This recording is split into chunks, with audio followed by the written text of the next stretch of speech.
হাই friends, আজি মই ready হৈছোঁ আপোনালোকক বম ধুনীয়া ধুনীয়া ঠাই দেখাবৰ কাৰণে। আৰু এইফালে বেগ আৰু বাসন্তী পূৰা ৰেডি হৈ আছে আৰু বাসন্তীকো তেল অলপ খুৱাই ল'লোঁ আৰু ময়ো পেটত চাহ অলপ ভৰাই ল'লোঁ। তাৰ পাছত মই যাত্ৰা আৰম্ভ কৰিলোঁ মেঘালয়লৈ বুলি। আৰু সঁচাই মেঘালয়ৰ ৰাস্তাবিলাক ইমান চাফ চিকুণ। আৰু এই গছজোপাৰ নাম কি মোক জনাব। আৰু মই আজি যাবলৈ ওলাইছোঁ মেঘালয়ৰ নংষ্টঙৰ ফালে। এইফালৰ যে ৰাস্তাবিলাক ইমান ধুনীয়া মোক ক'বলৈ কথা নাই, আপোনালোকে ভিডিঅ'টো চাওক।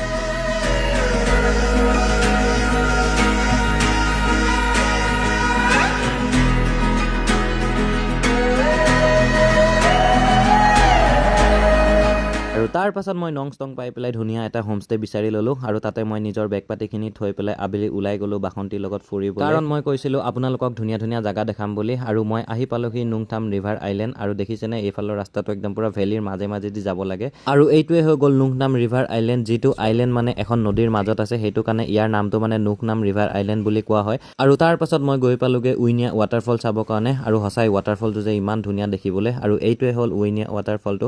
ত' গাইজ আজিলৈ আহিছোঁ, আকৌ লগ পাম নেক্সট এটা মিনি ব্লগত। এতিয়ালৈ বাই বাই।